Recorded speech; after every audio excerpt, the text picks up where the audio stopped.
Also breaking tonight, for the fourth time since the Clinton email scandal broke, the government has dumped a big load of news on a holiday weekend, only serving to reinforce the criticism that there's something they're hiding. There are two significant newsworthy revelations in the report that we saw today, which did not coincidentally drop on a Friday before a long weekend. The first of which is that Mrs. Clinton used at least 13 mobile devices during her time at the State Department. Recall that her initial excuse for setting up the private server was that she wanted the convenience of one device. She used 13. Now, she was warned personally and explicitly on 2 occasions that doing official classified business on unsecure BlackBerries was putting sensitive information at risk. She continued to do so anyway, and now we find out today that several, an undisclosed number, but several of those BlackBerries were lost. She lost these cell phones filled with classified information that she wasn't supposed to be using in the first place. That is breathtaking, 1. And 2, this is important as well. With the timeline that is pieced together in the documents that we saw today, Hillary Clinton's team began to purge and scrub her email archives, which were under congressional subpoena at the time, a few weeks after the New York Times first reported the existence of her server. If that is not obstruction or intent, I don't know what is. Earlier today, the FBI released a summary of its July interview with Hillary Clinton involving allegations that classified information was stored on her personal server, potentially putting national security at risk. You'll recall, of course, the FBI did not recommend charges against the former Secretary of State. The Clinton campaign has been quick to react, saying that her use of the private account was a clear mistake, but the documents show that there was no basis to move forward with a legal case against her. Her critics don't agree. Donald Trump saying he doesn't understand how she was able to get away from being prosecuted. What's more, the documents raise further questions about Mrs. Clinton's repeated claims that she handed over everything that was work-related.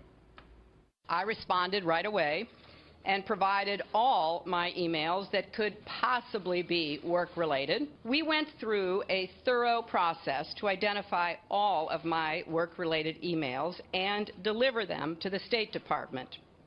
At the end, I chose not to keep my private personal emails about planning Chelsea's wedding or my mother's funeral arrangements, condolence notes to friends, as well as yoga routines, family vacations, the other things you typically find in inboxes. I think that anybody who's actually looked at this has concluded that I have now put out all of my emails. Okay, we now know that's not the whole truth, and that the FBI did, in fact, recover more than 17,000 emails that were never handed over.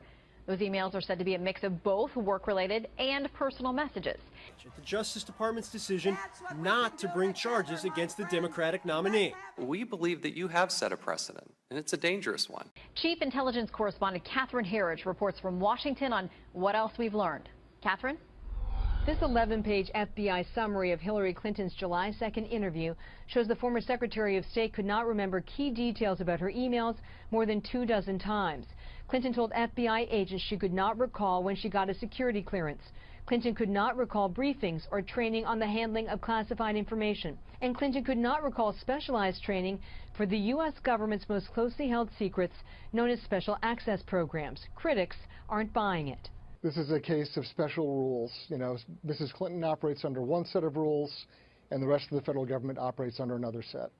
Still, there are serious problems that have been brought up by this issue, including the 39 times Hillary Clinton said she didn't recall specific issues when asked by FBI officials. And Wolf, also the idea that there were 13 individual devices that had access to Clinton's email account, most of which hadn't been recovered, Wolf, 2 of which had been destroyed by hammers, according to the FBI agent notes. The same week Clinton became Secretary of State, she also signed 2 non-disclosure agreements where she said she knew the rules and that violating these agreements could result in criminal charges.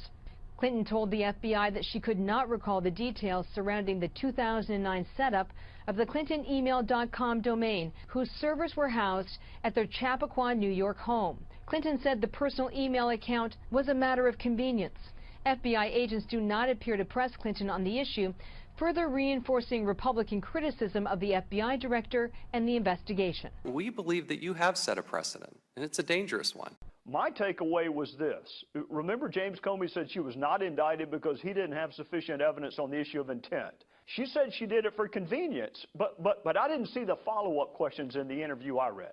The heavily redacted FBI summary also shows Clinton was questioned about the 22 top-secret emails, too damaging to release for national security reasons, which include the drone campaign as well as human spying for CIA programs.